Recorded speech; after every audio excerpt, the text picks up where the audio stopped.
Olá, boa noite! No programa Mundo Universitário de hoje, você vai conferir uma entrevista super interessante com o professor Emanuel Lima, que também é psicólogo e fala sobre transtorno psicológico. A entrevista está bem esclarecedora.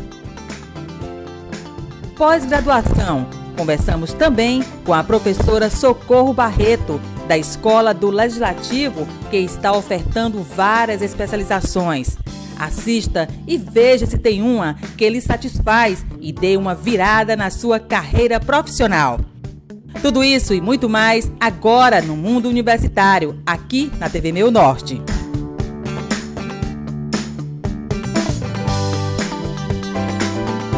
E a gente já começa o Mundo Universitário de hoje falando de um assunto super importante que você tem que ter muita atenção. Transtornos psicológicos. Você com certeza deve já ter acompanhado aí pela mídia vários problemas, principalmente com relação ao feminicídio, suicídio também. E a gente conversa hoje com o professor e psicólogo Emanuel Lima, que é docente da Universidade Estadual do Piauí e também do Centro Universitário Santo Agostinho.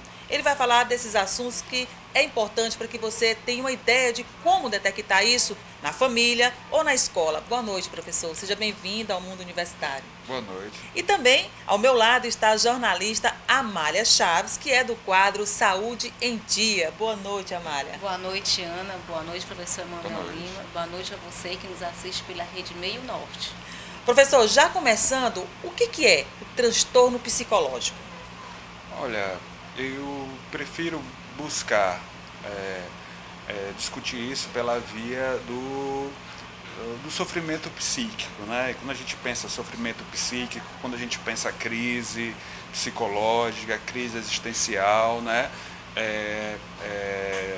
Todos nós, em alguma medida da nossa vida, né, a gente vai se sentir angustiado, pressionado, né? E em alguns momentos da vida, vamos dizer assim, essas pressões, essas angústias, conflitos, elas podem assumir determinada situação ou certo grau de dificuldade, né, em que algum transtorno mais complexo ou mais severo possa se desenhar ou ter algum quadro mais preocupante com as pessoas. Eu acho que tem uma outra coisa importante de apontar, né, porque durante muito tempo as pessoas acreditaram, né, se acreditava que a questão da pessoa ter alguma demanda de saúde mental, algum problema de saúde mental, de que aquilo seria algo, vamos dizer assim, persistente, de que Sim. seria algo que não seria tratável, que não poderia ser cuidado, ou que seria uma coisa irreversível.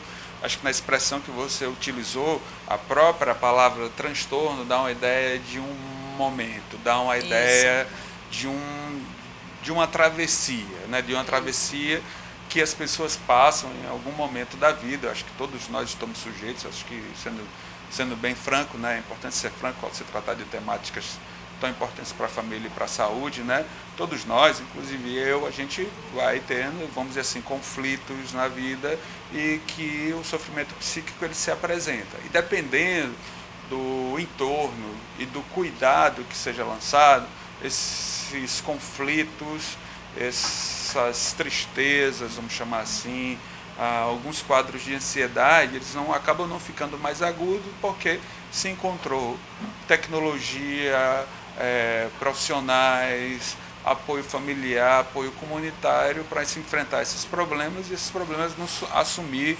um caráter mais agudo, né, mais preocupante, né?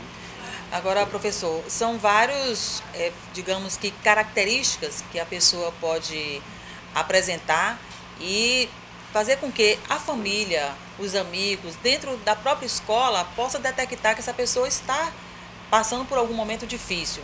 Então, qual a sua sugestão com relação a que as famílias fiquem alerta nesse trabalho de orientar essas pessoas, observar realmente que ela está passando por algum problema? Bem, eu acredito que para o núcleo familiar, né, no núcleo familiar, as pessoas, elas, de certa forma, têm um cotidiano e se conhecem, né? Nesse cotidiano e nesse conhecimento que você vai tendo com seu parente, com, sei lá, seu filho, seu cônjuge, né? Você vai notando que aquela pessoa ela vai estar ali mudando, se transformando, está acontecendo alguma coisa, né? Que você percebe que está saindo do curso, vamos dizer assim, para não usar muita palavra normal, mas está saindo do curso de como as pessoas você a conhecia tranquilamente no cotidiano, né?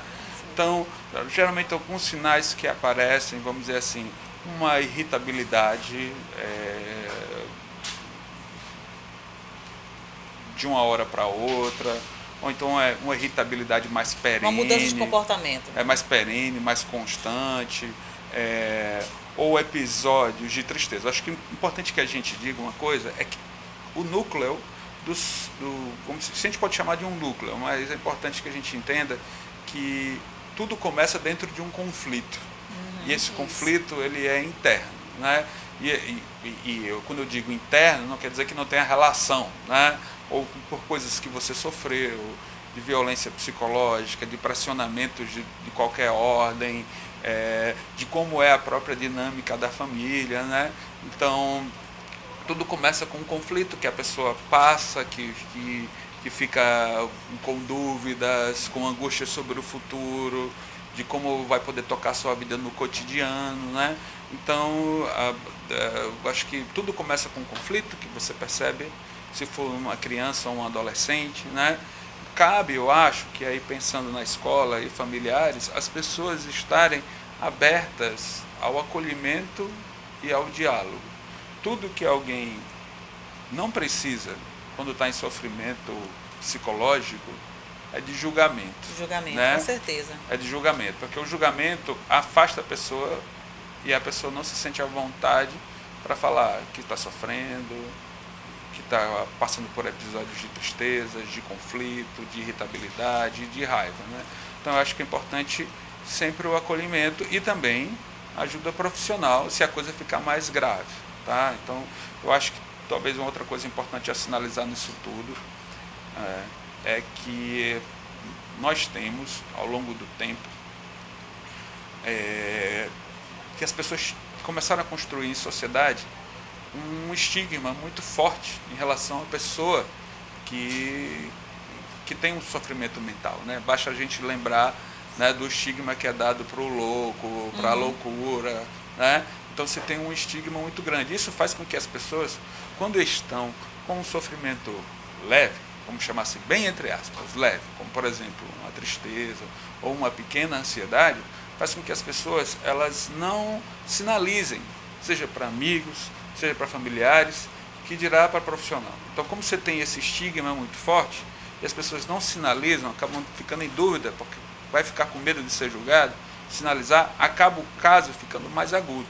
Então, é importante que todos nós, em sociedade, estejamos abertos para acolher o sofrimento do outro. Com certeza. Né? Vamos fazer uma pequena pausa para o intervalo comercial, mas estaremos de volta em instantes com a entrevista com o professor Emanuel, que fala sobre transtorno psicológico. A questão